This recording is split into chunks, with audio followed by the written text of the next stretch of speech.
Assalamualaikum warahmatullahi wabarakatuh. Kami dari kelompok 2 yang beranggotakan Muhammad Firdausi dengan NIM 2205 12 14 118, Marsanda Nur Zahra dengan NIM 2205 12 14 119, Fadlan Arsi Rahman Jika dengan NIM 2205 12 14 122, Amanda Puspasari Utami dengan NIM 2205 12 14 143, Iva Malika Alia Firdaus dengan NIM 2205 12 14 146. Kami akan menjelaskan tentang pengembangan aplikasi kesehatan mental.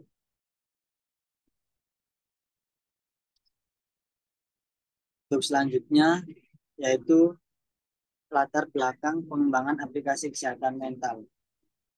Mahasiswa seringkali mengalami tekanan psikologi yang dapat mempengaruhi kinerja akademik, kesehatan fisik, dan kesejahteraan psikososial. Berbagai faktor penunjang tingginya tingkat tekanan psikologi, masalah keuangan, perubahan kebiasaan makanan dan tidur, lingkungan sosial yang baru, dan rencana pasca kelulusan. Apabila tidak ditangani dengan baik, dapat menyebabkan kemungkinan gangguan kejiwaan yang lebih tinggi yang akan memiliki efek serius pada karir dan kehidupan sosial mereka. Beberapa artikel menunjukkan bahwa Agile dapat membantu meningkatkan kesehatan mental dan kesejahteraan individu di tempat kerja. Oke, untuk selanjutnya metode penelitian. Metode pengumpulan data yang digunakan dalam penelitian ini meliputi wawancara, kuesioner, pengamatan, analisis data, penggunaan aplikasi, tes pengguna, dan feedback dari tim stakeholder. Wawancara dilakukan dengan ahli kesehatan mental, pasien, atau calon pengguna aplikasi untuk memahami kebutuhan, masalah, dan harapan mereka terkait aplikasi.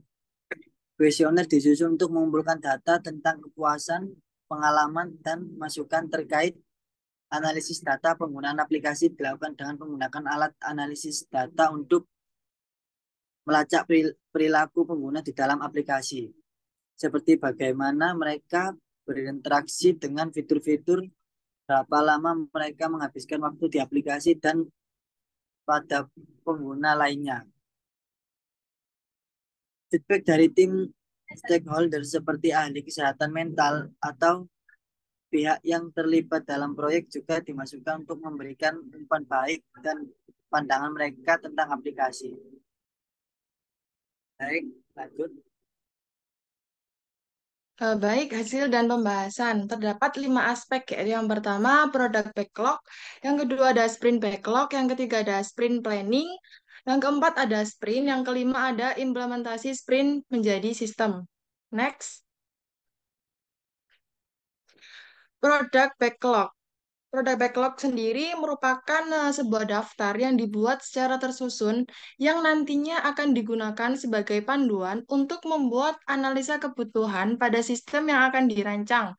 Jadi berikut ini adalah daftar product backlog dari perancangan aplikasi yang sudah tertuang pada tabel 1. Bisa di next. Baik, ini yang pertama ada perancangan desain user interface, yakni dengan merancang desain low fidelity pada aplikasi yang dibuat. Kemudian yang kedua ada fitur halaman utama aplikasi dengan membuat tampilan halaman utama aplikasi. Lalu yang ketiga ada fitur login dengan membuat form login bagi konseling, psikolog, dan admin. Lalu yang keempat ada fitur konseling, yaitu dengan merancang sebuah fitur jadwal konseling untuk menentukan jenis layanan. Nah, di sini kita memiliki 2 layanan, yaitu online dan offline, dan jadwal konseling. Next.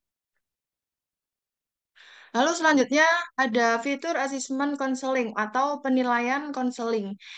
Grafik dan laporan yang memungkinkan pengguna melihat perkembangan mereka dalam mengatasi masalah kesehatan mental. Lalu yang keenam ada fitur meditasi. Di sini kita menyediakan berbagai jenis podcast yang dirancang khusus untuk mengatasi masalah tersebut. Kemudian ada fitur sharing our story. Dalam fitur ini terdapat 2 tampilan, yaitu public story dan private story. Lalu yang terakhir ada fitur profile. yakni dengan membuat akun, riwayat counseling, setting, dan logout. Selanjutnya dilanjutkan oleh teman saya.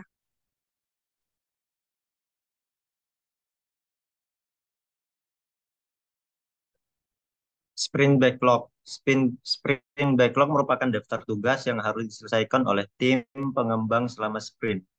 Sprint backlog dibuat oleh tim pengembang selama sprint planning dan diperbarui secara teratur selama sprint. Next.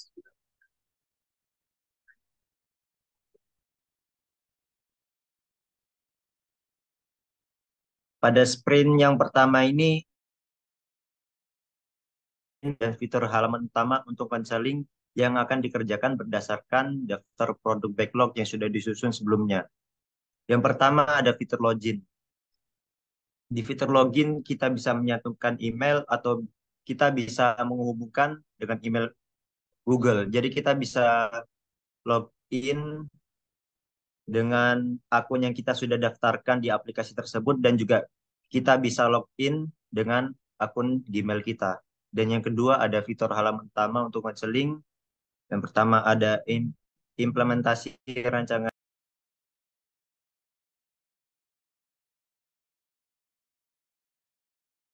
Yang ketiga melakukan tes pada fitur halaman utama. Next. Implementasi sprint menjadi sistem. Berdasarkan proses sprint yang telah dijelaskan di atas, rincian implementasi sprint menjadi sistem yang telah direla- direalisasikan disajikan pada gambar 1-5. Review dan retrospektif juga telah dilakukan di setiap akhir sprint untuk mengidentifikasi dan memastikan bahwa sistem yang telah dibuat menghasilkan output sesuai dengan yang diharapkan disertai dengan pengujian aplikasi yang disaksikan langsung oleh klien. Setelah proses pengujian selesai dan klien meninjau apa yang telah dicapai dan apakah ada feedback untuk pengembangan lebih lanjut sebelum proses sprint dinyatakan. Next. Kendala sprint 1. Mungkin kita juga ada kendala sedikit, yang dimana kendala yang mungkin terjadi di sprint 1 ialah proses meloading sistem di mana ketika sistem mendaftar maka akan masuk ke database baru sehingga hal itu mungkin memakan waktu yang lama. Mungkin selanjutnya akan dilanjutkan oleh rekan saya.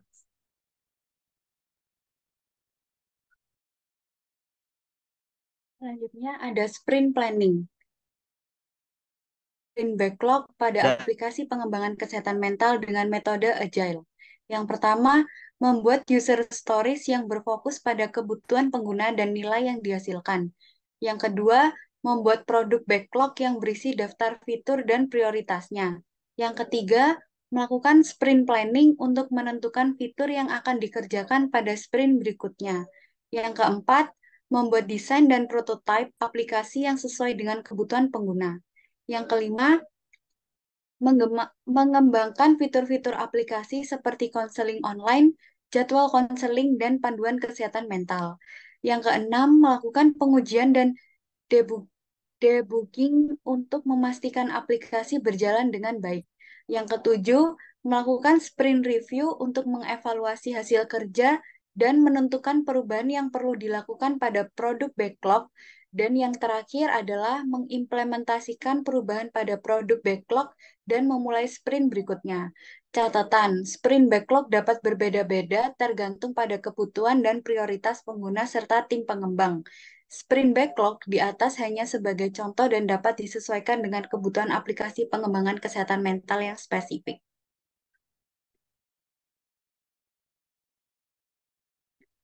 Setelah itu, implementasi sprint planning. Sprint planning merupakan pertemuan yang diadakan pada awal setiap sprint untuk merencanakan pekerjaan yang akan dilakukan selama sprint. Selama sprint planning, tim pengembang dan produk owner berkolaborasi untuk menentukan sprint goal dan memilih item dari produk backlog untuk dimasukkan ke dalam sprint backlog. Dan yang selanjutnya adalah sprint 2. Pada sprint yang kedua ini, akan menjelaskan mengenai daftar pekerjaan yang akan dikerjakan berdasarkan daftar produk backlog yang sudah disusun sebelumnya. Sprint backlog yang pertama adalah fitur konseling. Di sini kita terdapat dua jenis konseling, yaitu online dan offline. Dan pada fitur yang jenis konseling yang online terdapat instan. Instan adalah menangani konselor hanya memberikan dampingan. Setelah itu plus. Yang plus ini tuh ditangani oleh psikolog, dan yang pasangan adalah konsul bersama pasangan ditangani dengan psikolog. Yang ketiga adalah assessment counseling atau hasil konseling. Menampilkan tes berupa menjawab pertanyaan untuk memahami keadaan emosi user yang berupa persen dan laporan yang memungkinkan pengguna melihat perkembangan mereka dalam mengatasi masalah kesehatan mental. Memungkinkan pengguna untuk mengukur efektivitas perawatan atau strategi yang mereka gunakan.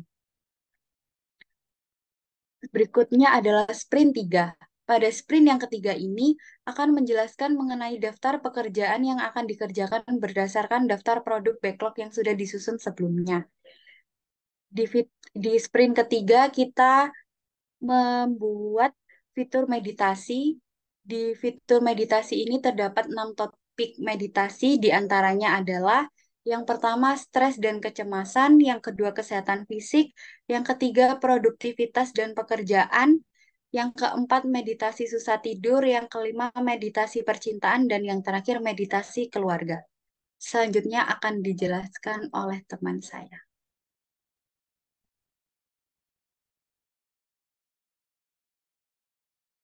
Baik, terima kasih sebelumnya. Masuk ke sprint 4. Pada sprint yang keempat ini akan menjelaskan daftar pekerjaan yang akan dikerjakan berdasarkan daftar produk backlog yang sudah disusun sebelumnya. Di mana sprint 4 ini adalah fitur yaitu sharing our story. Di sini akan menjelaskan fitur-fitur, subfitur yaitu adalah public story dan private story. Di mana public story sendiri adalah cerita yang akan dijelaskan oleh user untuk menceritakan tentang pengalamannya atau kesehariannya yang sedang bermasalah tersebut ke publik. Lalu untuk yang private story ialah seperti diary, di mana dia akan menjelaskan story-nya untuk ke kalangan dia sendiri atau dibaca dia sendiri. Lanjut.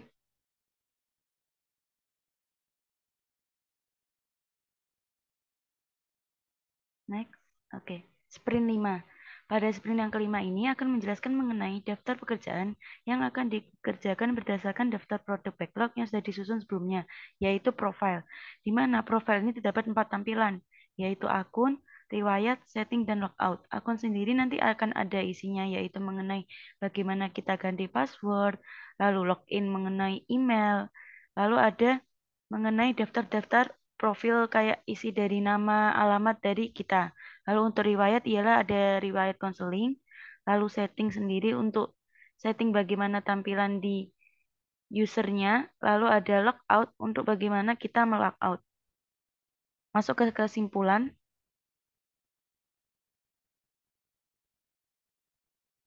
Lanjut. Kesimpulan, aplikasi kesehatan mental ruang rumah dengan metode Agile adalah aplikasi yang dikembangkan dengan menggunakan metode Agile. Dalam pengembangan perangkat lunak, metode Agile ini menekankan adaptasi cepat terhadap perubahan dan fleksibilitas dalam menghadapi masalah. Dalam pengembangan aplikasi kesehatan mental ini, metode Agile dapat membantu tim pengembang untuk lebih fleksibel dalam menangani perubahan kebutuhan pengguna dan meningkatkan kualitas produk serta mempercepat waktu pengembangan. Berikut ini akan kami berikan tentang tampilan bagaimana Figma kami. Boleh di-share screen?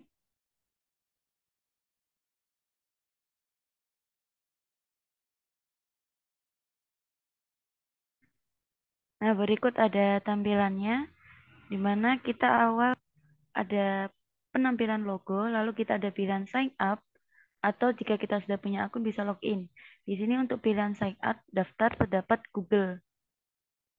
Ada pilihan Google atau kita memasukkan email nih.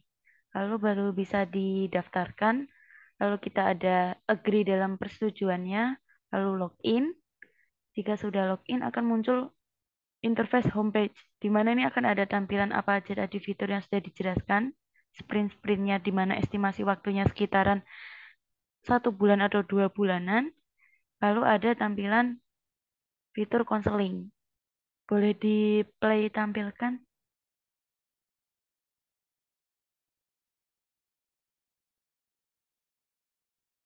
Nah, ini pertama di swipe up dulu, lalu ada sign up jika sudah punya, lalu login. Nah, kalau sign up kita harus daftar dulu, di mana kita bisa memilih sign up dengan Google atau dengan email yang bisa menggunakan Yahoo dan lain-lain. Coba kalau kita login. Di sini login jika sudah terdaftar. Setelah login nanti akan muncul interface homepage. Di mana homepage di sini ada konsultasi, lalu ada fitur tadi di mana sharing our story, nanti kita cerita tentang hari ini dan fitur-fitur lainnya. Untuk sementara kita masih ada di sprint 1 di mana estimasinya masih 1 minggu. Bisa ditutup.